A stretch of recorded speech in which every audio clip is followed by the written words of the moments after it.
So this module is this is the final module of the course, and I'll give a brief introduction to verb semantics and lexical semantics. This is the kind of thing didn't go into in great detail in the previous modules, but it would be nice to just look at some of the basic properties here, so to give people a taste of the kind of things that you are likely to encounter if you look at a variety of things, a variety of phenomena in linguistic semantics. Now, a theory of verb meaning is important because verbs are usually the organizational core of a sentence with participants and event structure. But which parts of their meaning are lexical, semantic, or linguistic, and which parts are encyclopedic? Okay, so this is a decision we have to make. Remember that when we judge the truth values of sentences, we not only use aspects of the meaning of the individual components that compose a sentence, but also we have what might be called a knowledge of the world that's frequently described as encyclopedic knowledge. How much of the interpretation of a verb is a result of the semantic information from the lexicon, and how much comes from the outside? In pursuing this goal, a clear separation of real-world information and contextual inferencing from abstract semantic relations has to be maintained. The debate in the domain of verb meaning is between two polar approaches to verb meaning. The maximalist strategy tries to put as much semantics into the lexicon as possible and therefore assumes very rich semantic characterizations of verbs. In contrast, the minimalist approach limits the abstract semantics of the verbs in the lexicon and attributes more to contextual modification of the interpretation. Let's look at the first phenomena having to do with the semantics of verbs. We call this inner aspect, classification by event structure. As verbs inherently describe situations, a good way of understanding verb classes and verb meaning is through the kind of situation that they encode. Some describe what are called states, and others describe processes and events, the most basic aspectual distinction. What are stative verbs? A sentence which describes a situation that is static or unchanging for its duration is called a state, like the following: Kumbhakarna loves food. Kumbhakarna knows cooking. A state does not seem to have any internal structure because no information ever describes the internal structure or phases of a state in a sentence. A state just holds of a certain type. Adjectives are typically used for expressing states. So if I say Kumbhakarna is fat, Kumbhakarna is angry, and so on. But there are a number of stative verbs like be, have, know, love, stay. These adjectives and verbs are inherently static in their lexical semantics. Stative verbs have some grammatical differences from dynamic verbs. The progressive cannot be used with stative verbs, but non-stative verbs can take the progressive. So, in native English, it is grammatical to say Kumbhakarna is learning Hindi, but it is ungrammatical to say Kumbhakarna is knowing German. The progressive aspect characterizes dynamism, which is unavailable with a stative. Statives also are bad in imperatives. So it's okay to say learn Hindi, but it is strange to say know Telugu. You can say learn Telugu, that's fine, but not know Telugu. These diagnostics for stativity do not always pattern the same.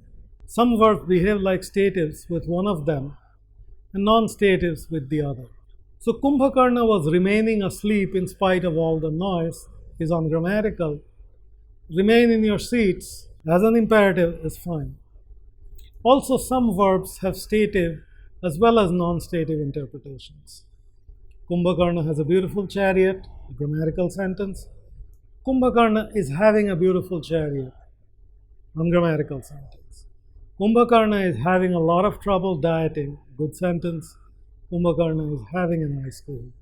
Is also a good sentence. So here we have the verb have, which depending on various other properties of the sentence can either be interpreted in a stative or a non-stative manner.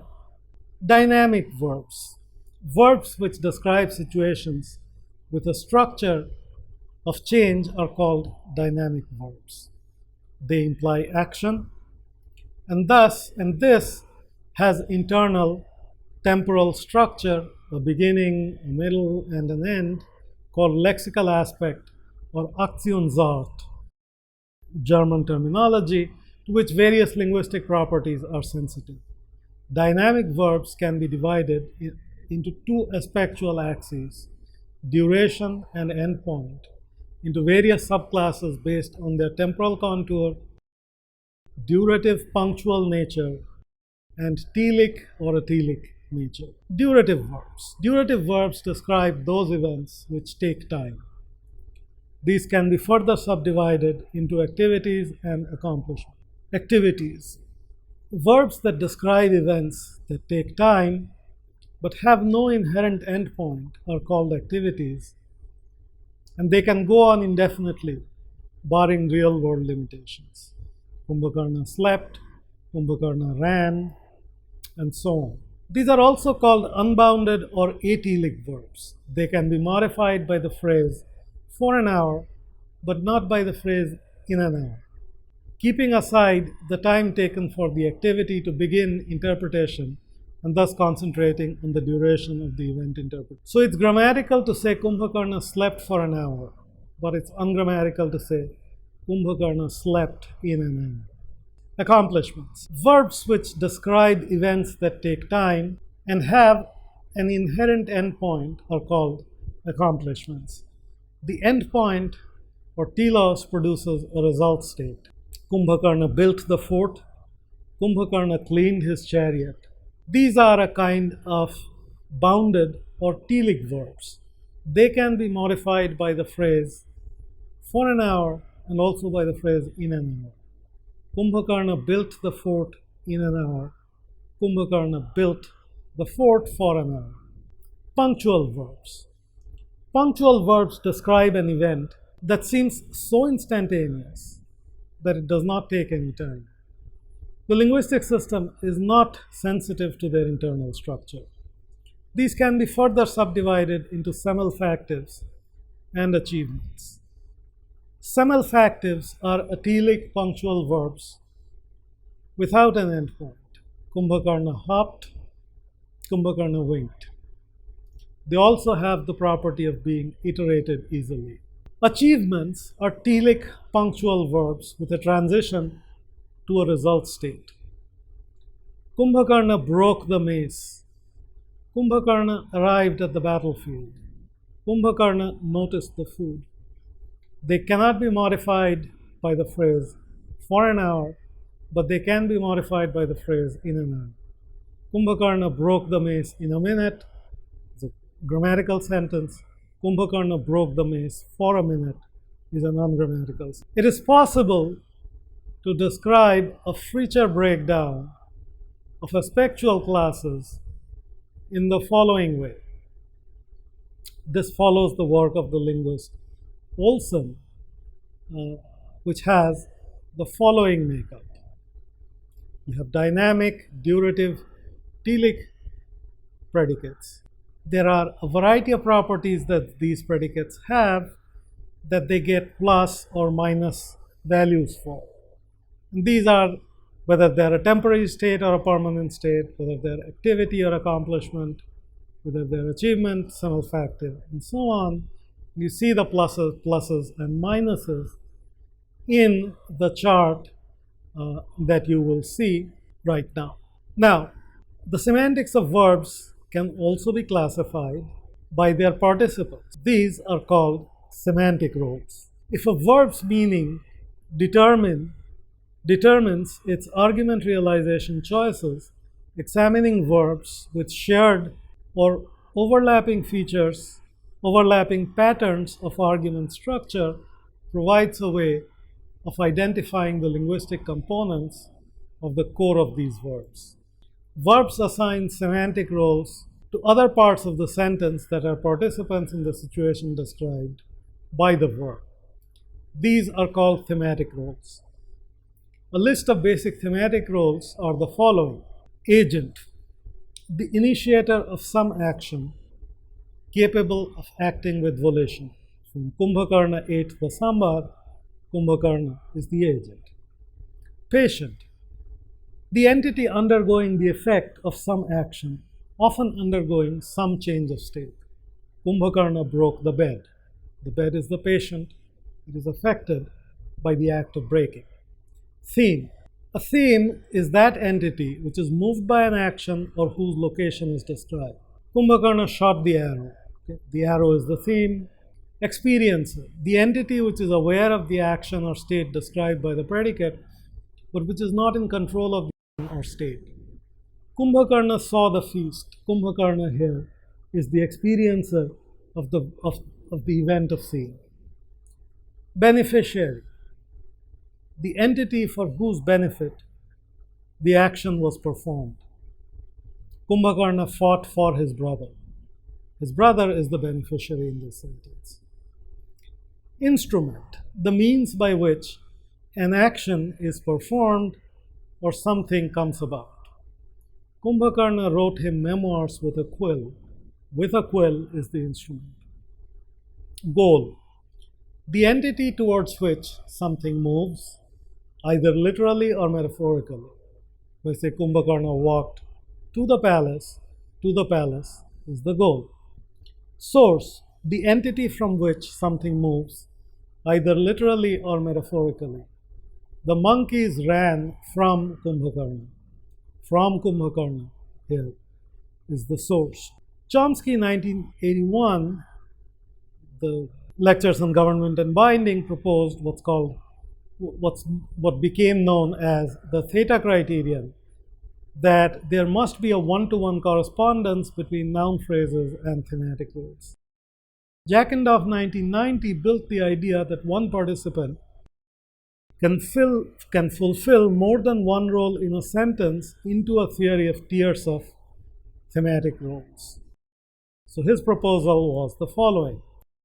You have action tier roles. These are actor, agent, experiencer, patient, beneficiary, instrument, and so on, and what he called thematic tier roles. Theme, goal, source, location, and so on.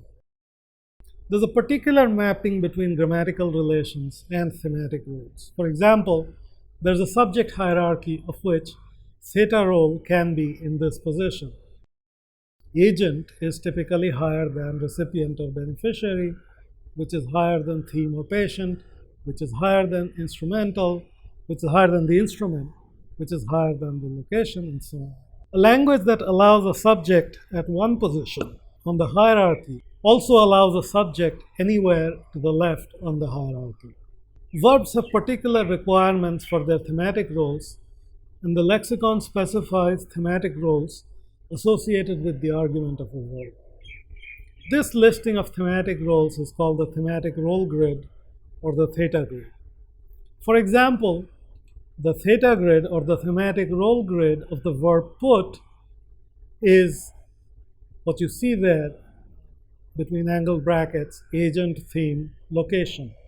Listing thematic grids shows that verbs form classes which share the same grids. For example, English has the class or transfer of giving verbs, which include give, lend, supply, pay, donate, contribute, and so on. They have the following thematic grid: agent, theme, recipient. Another subclass encodes the transfer from the perspective of the recipient. These verbs include receive, accept, borrow, buy, purchase, rent. Higher, they have the following thematic grid: recipient, theme, source. What is the semantic basis for characterizing semantic roles? In a very influential paper, Doughty, 1991, proposed The thematic roles are not semantic primitives, but instead are themselves defined in terms of entailments. A theta role is a cluster of entailments about an argument position which are shared by a group of verbs.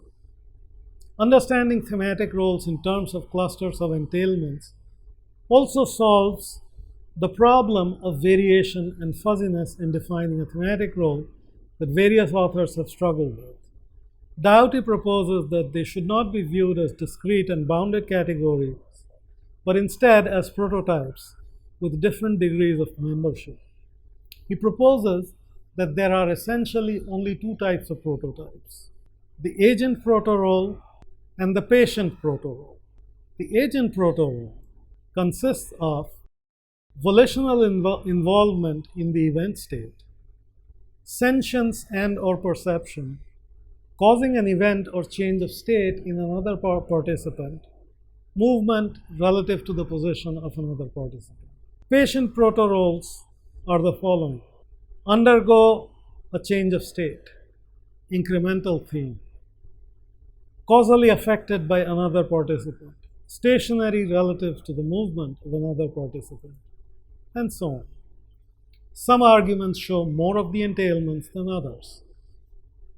The motivation for identifying thematic roles is to characterize the link between semantic classification of participants and grammatical relations that a verb supports. So Doughty proposes the following principles to achieve this. Number one, the argument selection principle. In predicates with grammatical subject and object, the argument for which the predicate entails the greatest number of proto-agent properties will be lexicalized as the subject of the predicate. The argument having the greatest number of proto-patient entailments will be lexicalized as the direct object, and so on. Corollary 1 of this principle is the following: if two arguments of a relation have approximately equal numbers of entailed proto-agent and proto-patient properties, then either or both may be lexicalized as the subject, and similarly for objects. Corollary 2. With a three-place predicate, the non-subject argument having the greater number of proto-patient properties will be lexicalized as the direct object, and the non-subject argument having fewer entailed proto-patient properties will be lexicalized as an oblique or prepositional object. And if two non-subject arguments have approximately equal numbers of entailed p-patient properties, either or both may be lexicalized as the direct object. The second principle is non-discreteness. Proto-roles obviously do not classify arguments exhaustively. Some arguments have neither role, or uniquely. Some arguments may share the same role, or discretely. Some arguments could qualify partially but not equally for both proto-roles. Besides acting as a crucial explanatory link between semantic and syntactic argument structure, thematic roles help in characterizing semantic verb classes. For example, there are two subclasses of psychological verbs in English, both of which take two arguments, experiencer and stimulus, but in the opposite order, with one choosing experiencer as subject and the other as stimulus as subject. Psychological verb type 1, experiencer, stimulus. Examples of this are admire, enjoy, fear, like, love, relish, savor, and so on. Psychological verb type 2, stimulus, experiencer. Examples of this being amuse, entertain, frighten, scare, interest, please, surprise, thrill, and so on. Such classifications of verbs also help determine which grammatical processes a particular verb can or cannot undergo. A large number of verb alternations have been identified in English by Levin 1993, and the conditioning factors for them have proven to be a mix of semantic information like the theta grid and the grammatical structure. Classification by conceptual structure. Ramchand, this is sometimes often called first phase syntax / semantics. Ramchand 2008 decomposes verbs into three distinct heads, each corresponding to a primitive element of the events. The internal structure of the verb phrase contains the following three sub-event projections: init P, init for initiation; proc P, proc for process; res P, res for result. The first, init, and the third, res, are stative heads, while the second, proc, is the hallmark of dynamicity. The first, init, and the third, res, are stative heads, while the second, proc, is the hallmark of dynamicity. Every dynamic verb then contains the proc head in its decomposition. The stative head init and res heads, however, can be missing in the case of dynamic verbs. Each sub-event head enters in a predicational relation with its specifier position, where we find the subject of the event. Init P introduces the causation event and licenses the external argument, the initiator. Proc P specifies the process or the nature of the change and licenses the internal argument, the undergoer. Res P introduces the result state and licenses the holder of the result state, the resultee. The maximal decomposition of the verb phrase is given below. You have init P, which goes to initiator, and then another node that goes to proc P and init, which goes to undergoer, which goes to res P and proc. Res P has a specifier resultee, then rem, res, and so on. In this model, verbs come in the lexicon with a categorical feature specification, which determines which sub-events they lexicalize. For example, a verb specified as init proc will spell out both the init and the proc head simultaneously. Depending on which sub-event heads a verb lexicalizes, it belongs to a particular verb class. Thus, there is the class of init proc verbs, the class of init proc res verbs, the class of proc res verbs, etc.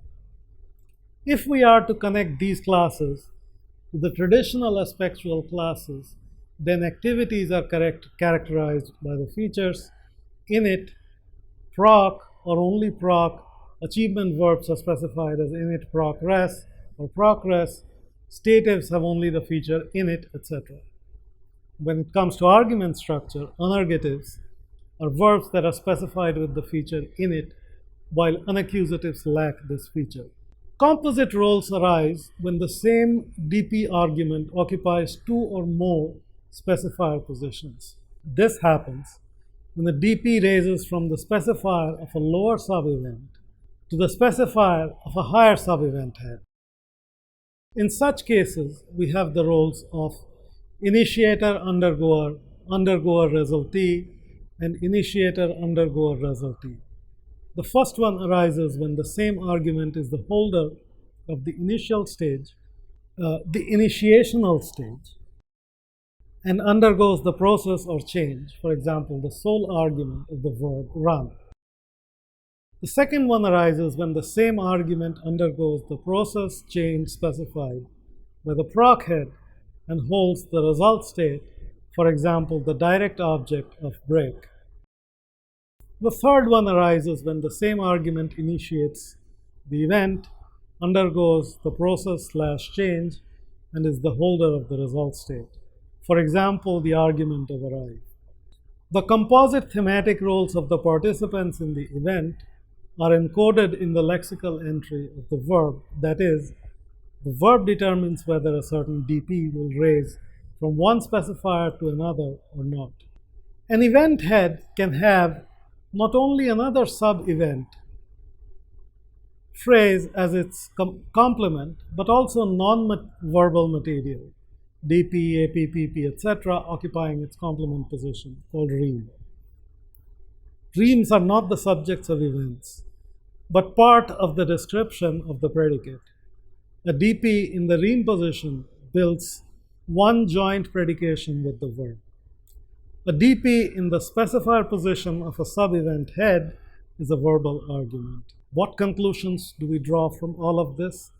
There are various reasons for classifying verbs based on aspectual properties or semantic roles. It reflects their syntactic and semantic behavior, predicts a verb's participation in various alternations based on argument structure, and also helps in getting a handle on the morphological processes that verbs undergo based on these properties. It also helps in identifying the meaning components that form the semantics and syntax of verbs, as in the attempt in first phase syntax. Finally, this helps in the understanding of the subtle meaning components that play a role in determining the differences between closely related verbs. Now, there's a bunch of things that you might want to think about once you've gone through this basic introduction to the lexical semantics of verbs.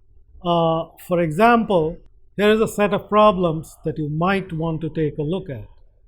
Stative verbs normally cannot occur in the progressive aspect or in imperatives. Use these two diagnostics to test which of the following verbs are stative. Think, know, resemble, imitate, seem, prefer, dislike. Some verbs are ambiguous and have both a stative and a dynamic use. For each of the verbs below, give one example of a stative use and one example of a dynamic use. Use the test for stativity and dynamicity to distinguish between the two. Equal, reach, admire, smell, and so on.